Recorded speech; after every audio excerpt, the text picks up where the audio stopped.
This is an RNZ podcast. Hello and welcome to this episode of Your Money with me, Mary Holm. Thanks for taking just a few minutes to listen in while Jessie Mulligan and I talk through some useful ideas about how to make your money work better for you. Just remember though, this is guidance. Final decisions are up to you. Over to Jessie. Let's go to our money experts, Mary Holm, who's in for a Thursday. Hi, Mary. Hi, Jessie. Good juicy topic this week.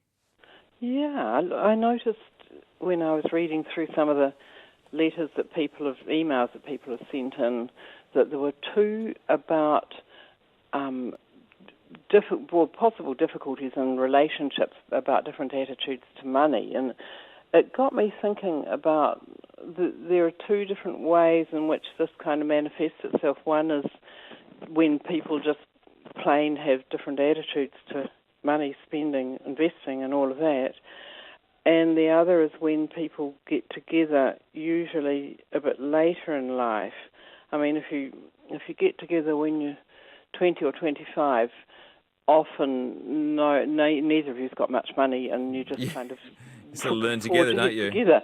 But if you get together at 45 or 65, it can be a very different situation. So I thought it'd be interesting to have a look at ways people might be able to work around this. It's really important because the experts in relationship counselling and that say that financial issues are a major, if not the major, reason for breakups. And even if you're not about to break up with your partner, you still might have quite a lot of arguments, difficulties over money problems. Tension, yeah. And you're almost lucky if you do find someone who looks at money in exactly the same way as you do, right? It's such an individual thing. Very, yes, yeah. I should just add at the beginning here that there'll probably be some professional counsellors listening to this and saying, what does she know? I'm not a counsellor, but I have learnt quite a lot from letters to my column, letters to your show, just living life, actually, watching what's happened to me and my friends over the years. So what I'm saying is based, but also quite a lot of reading about the subject too. Imagine if you sparked up a relationship with someone and they seemed all good, and then one day you found out that they read Mary Holm's column on a Saturday in the Herald as well. You'd know they were the one. Absolutely, Jessie. Yes, in fact, maybe there are people out there who have that story. They bonded over the business section. That would be a bit, I was going to say a bit sad, no, I'd like to think there's something a little bit more romantic happen, perhaps, when people first meet. But Would you like this first letter then that someone sent in? Yeah, do you want to read out the first letter? Have you got it there? Yes, dear Mary, my partner has quite a different view to retirement and savings. He has a very conservative, cautious approach where I feel we have already many assets and abundance. Are you able to explain more on the psychology influences or suggest ways that we could reach a happy medium together? That's from Jacqueline. Yes, yeah, and so this is, they haven't necessarily got together later on in life, they've just got different attitudes to money, and it seems to me that people probably learn attitudes to money from their parents in one of two ways. So, if we don't really think about it, we probably just follow our parents' attitudes to money, although then again Mum and Dad might each have had a different attitude and you've seen that problem emerge. But then again people might very consciously say, I want to do some things differently from my parents. And I mean, I've seen people, for example, who were brought up in very frugal households and very careful with their money, and they are also that way. On the other hand, there are some who were brought up in very frugal households who say, blow this, life's for living, I'm going to, buy nothing but the best. And so there's kind of two diametrically opposed responses to that sort of upbringing. Similarly, I think when people have financial problems as adults, some of them after that just totally hunker down and are very careful with their money. And you do get some people, though, who say, oh, it's all too hard, I'm just going to spend money as I get it and enjoy life right now, I might be hit by a bus tomorrow. So there's so many different attitudes, and I think I mean, one thing that strikes me in that letter that you just read is that the woman says, Jacqueline says, he has a very conservative, cautious approach, and I think we've already got enough assets and an abundance. And that's how she sees it. He might see it that she's just a terrible spender, and that he's just being averagely careful, and she's just a big spender. And I mean, I'm sure that's partly what happens. That a lot of us think that we're the sort of reasonable one in the middle, and the other one's either extremely mean and cautious with money or a huge big spender, and the other person probably puts themselves in the middle and sees you as the one out on the edge. Do you get what I mean? Yes, indeed. Yeah. And particularly those things tend to you tend to get further apart as the issue lies undiscussed and the tension's sort of there, and you do get more entrenched in your position. Which brings us to the obvious rule number one, which probably everybody kind of knows, but they don't always follow, and that is you've got to talk about it. As a couple, you've got to sit down. People are listening to this today, maybe tonight. They can skip a TV show and sit down and talk about their attitudes to money. Yeah, I don't know, Mary. Lots of relationships survive by knowing what not to talk about. Look, absolutely, except that the trouble with money is that if one of you is out there spending a heck of a lot, for example, then not talking about it might be kind of denying a reality that you're going to have to confront at some point. Yeah. And by the way, talking about people spending a lot, I read fairly recently some research in Stanford about what they call compulsive buying disorder, which is when you just spend and get yourself into trouble by doing so. You get the joy from the spending, not from the object itself. Yeah, exactly. And yes. And they said it's almost as common among men as women, which goes against the stereotype. I think the stereotype is that, if someone's a mad shopper, that it's a woman doing that, and apparently not necessarily at all. It goes both ways. But maybe I'm really out on a limb here, Mary, but maybe this sort of spending can be more obviously pointed to if it's a woman doing it, whereas a man might be spending in different, less obvious ways. That's just off the top of my head. Possibly. I mean, you do get men who, must have a new car very often, every year or every couple of years or that sort of thing. And maybe they don't then spend so much on smaller items, but they are splashing out in a big way on big items. And, I know I was in a relationship once where I was very carefully saving money, and then he was spending in ways that were he'd blow $100, and I'd been carefully saving $5 here and $3 there, and started thinking, this is just stupid on my part. Which I suppose is why some people end up doing everything completely separate. I would think even more often these days. Yeah, that obviously is one way to some extent solve the problem. It's still so that if you've each got your own bank account and you might just put your own earned income into it and spend your own money, or you might, if one of you is earning a lot more than the other, one of you might not be earning any because they might be looking after little kids, something like that, then perhaps you split the income down the middle. But it's really a good idea, I think, certainly for people to have at least some money that's just in their own account, that's not couple money, if for no other reason than that your partner can't find out how much you spent on their birthday or whatever. But getting back to talking about it, I think a good starting point for people is to talk about what the attitudes were in their household when they were growing up.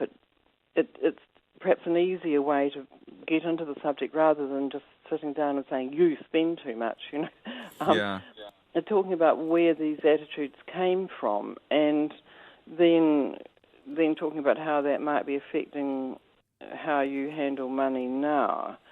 And then if you can agree that one of you spends more than the other one likes, and the other one is a bit too conservative for the, A thinks that, or B and B thinks that. If you can sort of just come to an agreement that, okay, you are pretty conservative. In the case of Jacqueline, she and her partner might be agreeing that he is quite conservative and quite careful with his money, and she does tend to spend more, and then go from there on what they're going to aim at, where the happy medium lies, really. It's a really interesting point that I read about a while back from relationship experts, is that it's often not so much the money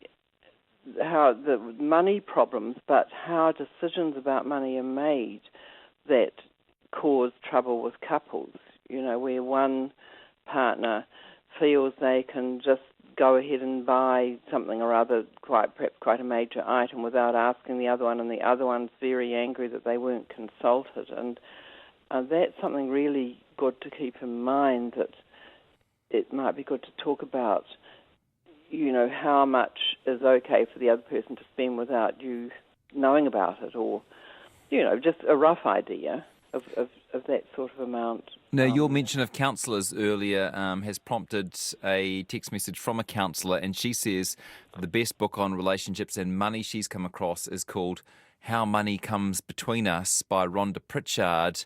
She says she's loaned it to many of her clients over the years. Rhonda's an old family friend of ours just by chance, but that sounds like quite a good one, How Money Comes Between Us. Don't know if it's still in print. She's a New Zealander, isn't she? Yeah, from Hamilton, yeah. Yeah, so that...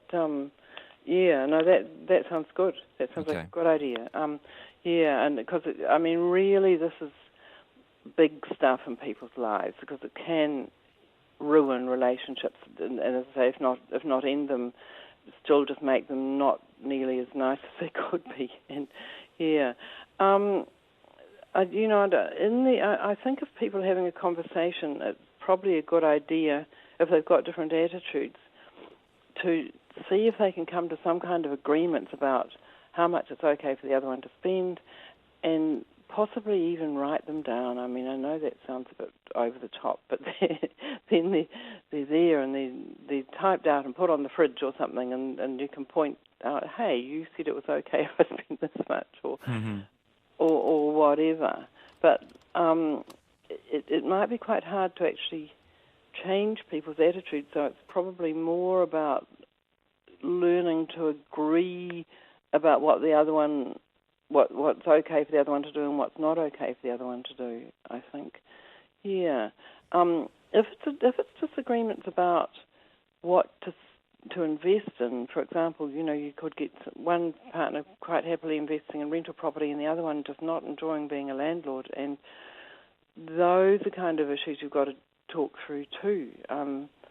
Who's going to be the one that makes the phone call when the tenants haven't paid their rent, and that kind of thing. And if one of you finds that very difficult, the other one might have to get out of that type of investment. That's less money and more like it encompasses your whole life, really, doesn't it? It's about lifestyle and responsibilities and debt and all those sorts of things. Yeah, and generosity. When if you're planning a dinner party for friends and one of you thinks it's fine to spend several $100s on fabulous food and wine, and the other one thinks, no, I think we can have a great time with fish and chips and a bottle of supermarket plonk, that's something that really needs to be talked through too, and perhaps agreed on before one of you goes out shopping and comes back with a whole lot of stuff the other one doesn't agree with, or gifts in general. Huge variations in how much people think is appropriate to spend on a sibling at Christmas or something like that. So, okay, we better get on to the second letter, and I'll just jump out for a moment because we're playing Link 3 today, and I'm sorry to say, listeners, that none of you have got the answer, and so I'm going to give you a clue, and my clue for you today is to look at the albums. Look at the albums. Just a reminder of our Link 3 songs today. Peg by Steely Dan, Paranoid live in 1982 from Black Sabbath, and I Do from ABBA. Good luck, everyone. 2101 to take your guess. or 0800 653 389.